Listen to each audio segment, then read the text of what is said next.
लेकिन financial year ending 31 मार्च आ रही है और उससे ठीक पहले टैक्स और फाइनेंस से जुड़े वो कौन कौन से जरूरी काम हैं जिन्हें आपको निपटा लेना चाहिए, ये जानना आपके लिए काफी जरूरी है ताकि बाद में पछताना ना पड़े। और यही बताने के लिए सारी की सारी डिटेल्स फाइनेंशियल ईयर एंडिंग से ठीक पहले कौन सी चीजें आपके लिए जानना जरूरी है, ये सब कुछ लेकर कविता थपलियाल हमारी सहयोगी हमारे साथ जुड़ गई हैं, उनसे समझते हैं। बताइए कविता, कौन से काम हैं जो निपटा लेने चाहिए 31 मार्च से पहले?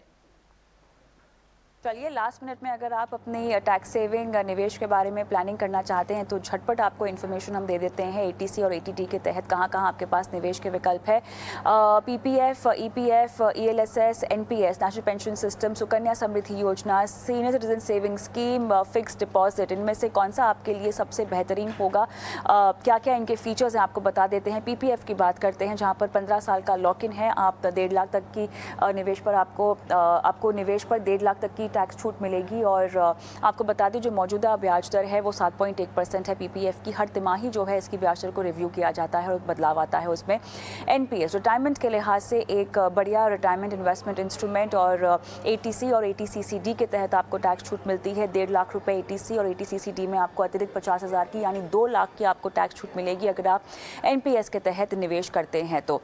आगे बढ़ते हैं। सुकन्या समृद्धि योजना, अपनी बेटी की पढ़ाई लिखाई और शादी के लिए अगर आप पैसे जमा करना चाहते हैं तो ये है वो योजना जहां पर आपको 7.6% का ब्याज मिलेगा और एटीसी के तहत आपको जो है 1.5 लाख की टैक्स छूट भी मिलेगी।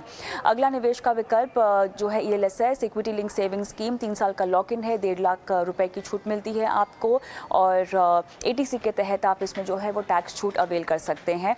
और आगे बढ़े तो एटीडी के तहत अगर हम देखें तो insurance policy, health insurance policy पर आपको जो है प्रीमियम पर छूट मिलती है। वरिष्ठ नागरिकों, सीनियर सिटीजन के लिए भी है और साथ ही इंडिविजुअल्स के लिए भी है।